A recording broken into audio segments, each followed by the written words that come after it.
are quietly talking about recalibrating the White House's approach, though it's unclear what changes Trump would embrace, if any. A top advisor told Axios, quote, he wants deportations, he wants mass deportations. What he doesn't want is what people are seeing. He doesn't like the way it looks. It looks bad, so he's expressed some discomfort at that. There's the right way to do this, and this doesn't look like the right way to a lot of people. Do you believe that they would change course? No. I think this is unfortunately what a lot of the people in America voted for. I think it looks bad to people with a sense of moral compass. I don't know that we have that a lot among Trump supporters, unfortunately. We already are. You keep smirking, Scott, but I mean, you say on this show routinely horrific things. You make jokes about people in prison in El Salvador. I mean, these things they speak to the heart of Americans and what we see people are going through. It's not a political standpoint to me. We try to see the humanity in people, and it doesn't seem like people on the right side are capable of that. This is what people voted for. We knew very well who Trump was during the first term, where he had the family separation policy, where he was putting children in cages. People voted for that again and again. I'm done pretending that there are people out there who will see this and be outraged by it. The polling numbers just show that's not true. People will say they don't like it, but they showed up to the voting booth and voted for him again and again. Of the over nearly 70,000 people in ICE custody right now, less than, I believe, 10% have criminal convictions. I mean, the data shows time and again that this is an unfair, inhumane policy. And so, no, Abby, I don't think this is going to make a difference. I'm really concerned about who exactly is working for ICE. There has not, as far as I know, there has not been any extensive investigation into these hiring practices. I'm curious how many Proud Boys are on the payroll at ICE. There was a Slate journalist who tried to get hired at ICE after a 6-minute interview. She was offered a job without any of the background checks, without even a domestic violence background check. They are casting a wide net of deplorable people who hold certain ideological beliefs, people who have Nazi tattoos on their necks, and defending them on American cities. And it's costing local municipalities millions of dollars. Scott, Respond to what? what she just said. Oh, you're worried about tattoos like the guy that's going to win the Maine Senate primary with Here the we Nazi go. tattoos? Let's deflect. Let's No, I'm asking. focus If you're worried on about tattoos, but let's talk about what's Were you happening listening in to what she America. said? Yeah, look, I'm not going to respond to ad hominem attacks on 70 million Americans who decided to vote Republican in the November 2024 election. I don't think it's right. You come out here, you call people liars, you call anybody who votes Republican, you say they don't have a moral compass. I mean, I didn't say anybody who votes Republican. I said the people who voted for Donald Trump. Okay, They he's a cannot be Republican, surprised. and he won in November with Republicans who voted for him. So don't back away from But I'm not backing that's away. how you I feel. don't think they have a moral That's how you feel, but I'm not. You don't ever have to worry about me backing away from I that don't point. feel like I they have to don't have a respond to moral these attacks. compass. In fact, I think you Let ought me to ask ask her if you- she let me really ask believes you, 70 million Let people me lack ask a you moral a more compass. direct I believe people who question saw that's what related to Trump what she did and said. voted for him lack a moral compass. There are a lot of Americans who actually do look at the way that ICE enforcement has been carried out, what seems to be sometimes the randomness, the capriciousness of it, and it does offend their moral compass. Are those Americans wrong? They're welcome to their opinion, and I'm sure there are people who don't like the immigration enforcement. A lot of Democrats don't want immigration laws enforced, or they think certain people ought to be allowed to stay in the country. Trump's been pretty clear that he thinks if you're in the country illegally, you should be deported. So you don't think anybody who, let me ask you, I mean, do you think that there are some people who are here in the country illegally, without status, undocumented, whatever you want to call it, you don't think that any of them deserve to have a chance to be here if they haven't broken any other laws?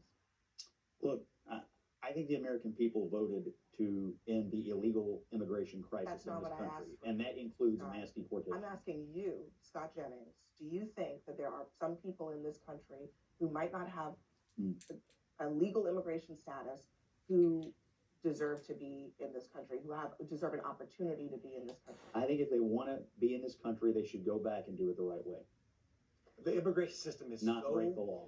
broken, is that there's no line to get in. I think that there's a lot of folks who say you should do it the right way, and the right way 15 years ago was not the right way you do it right now. But I want to go back to what you started this with. There's a reason why in the Trump administration you see a little backpedal, whether they do it or not. If I'm telling you why that conversation is being had.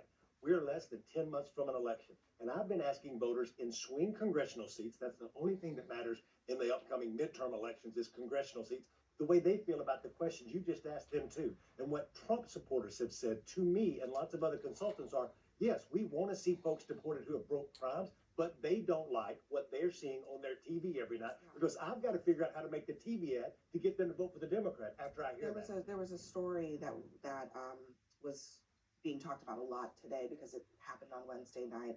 A family was trying to get out of the neighborhood where there were ICE protests, and they got caught in the crossfire. They were pleading with ICE agents to let them go through. There was tear gas that was let loose near their car. They were driving with 6 of their kids. Their youngest child was hospitalized and couldn't breathe.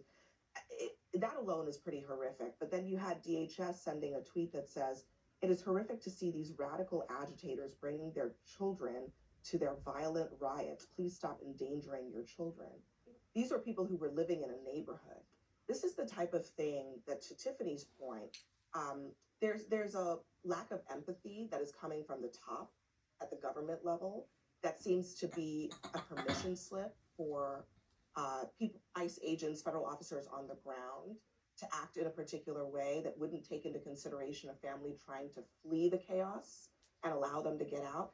Again, I'm talking about regular people who are sitting at home and they're watching the news and they hear things like that and they don't like it. And I just wonder, how can Republicans not see that as a political problem? Well, If they don't see that as a moral problem, at least. despite what Tiffany might think, I'm not blind. Yes, there are overzealous ICE agents, people who have spent far too much time watching cops and live TV, and they were once living vicariously through the screen, and now they get to be the big bad guy, and they're taking it a step too far. The White House and the administration absolutely needs to rein that in. You started this segment with blind quotes or comments from within the White House that they're concerned about this. The president himself is concerned with what he's seeing. We know that he is visually minded and he cares about pictures. He cares about images.